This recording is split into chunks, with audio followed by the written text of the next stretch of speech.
So, ayan mga ka-viewers, mayroon akong i-share sa inyo, lalo-lalo sa mga baguhan or mga newbie na nagre-repair ng electric fan or nag-DIY ng electric fan.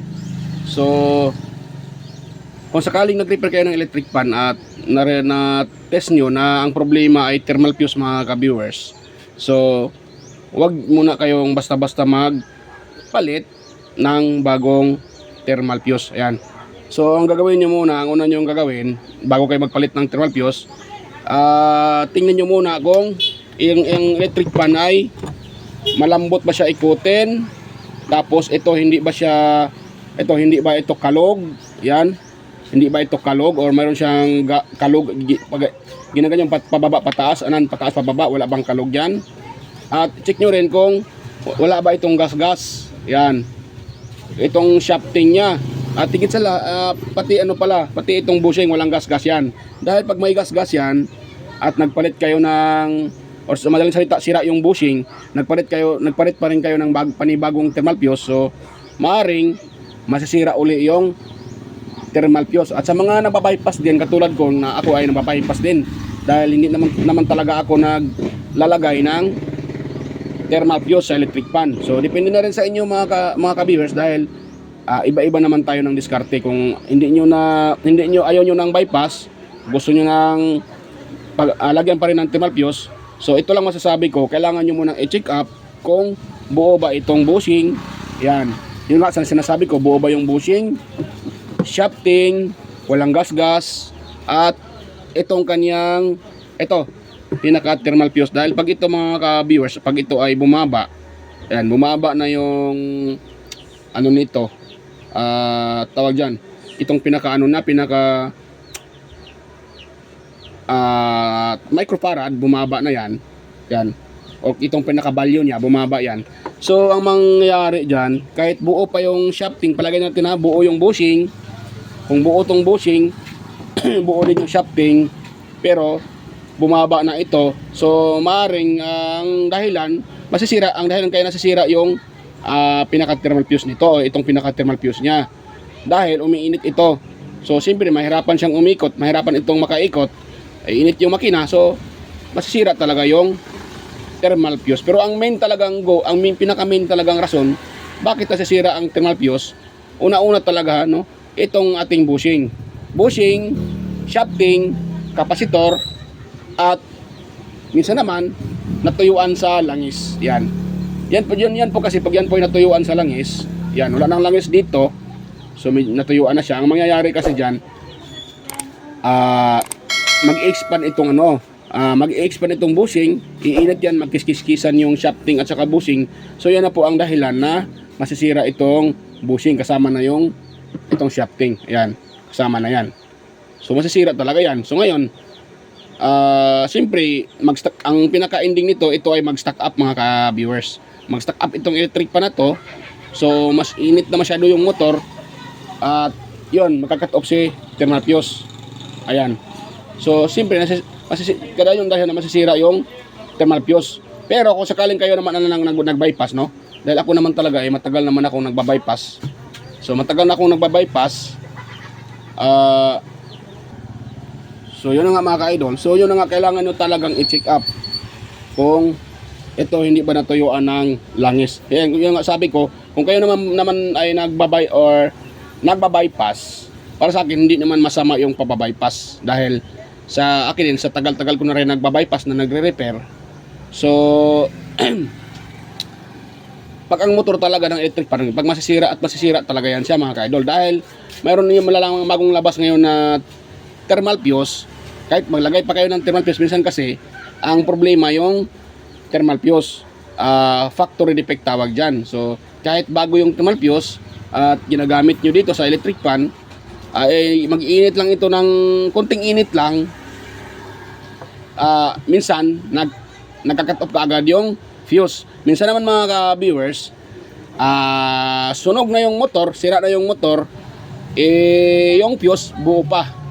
So marami na nangyayari sa akin dito mga ka-viewers, na nagre-repair ako, yung fuse buong buo. Itong pinaka thermal fuse ito, buong buo siya, hindi nagka-cut off, pero ang motor nasunog na. So huwag kayong maniwala dyan sa mga sabi-sabi na pag naka-bypass daw, masusunog na yung bahay. Dahil marami naman akong electric pan na repair, nasunog na yung motor.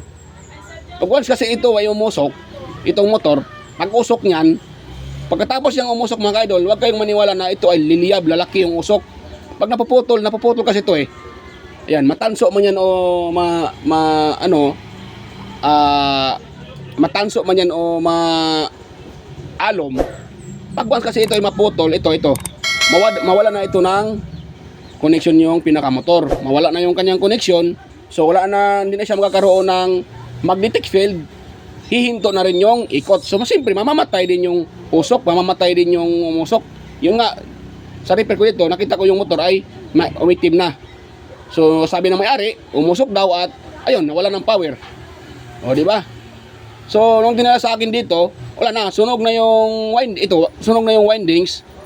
Minsan itong isang turns na susunog yan. Pero yung thermal fuse nung tinitest ko, ayun, buong-buo mga viewers. So hindi natin masasabi na kahit may thermal fuse pa yung electric pan natin, hindi natin masasabi na safety na yung ating electric pan. Dahil sa mga unang panahon mga ka-viewers, mayroon nga akong electric pan doon sa amin, walang thermal fuse doon eh. Nung dating mga ibang electric pan, wala din nilalagyan ng thermal fuse. Pero bakit umabot ng ilang century or ilang years na dumaan? Hindi naman nasisira. Dahil kung ikumpara naman natin dati, yung mga old model is makakapal yung windings. Di ba? Makakapal yung windings. So hindi siya basta-basta na sisira. Hindi katulad ngayon, maninipis na yung windings. Ayan. Pero kaibahan naman yun kung ang pag-usapan natin about sa thermal fuse. Ayan. Dahil nga ay kahit nga may thermal fuse, masisira talaga yung electric pan. Pero kung sa tingin nyo ay hindi kayo kung sa tingin ba hindi kayo, kung sa isip nyo ay hindi kayo safety, so kailangan nyo, pwede naman kayo nabulol-bulol pa ako. Pwede naman kayo mag-install ng thermal fuse. Ayan. Pwede kayo mag-install ng thermal fuse kung sa tingin nyo ay hindi kayo safety. Yan.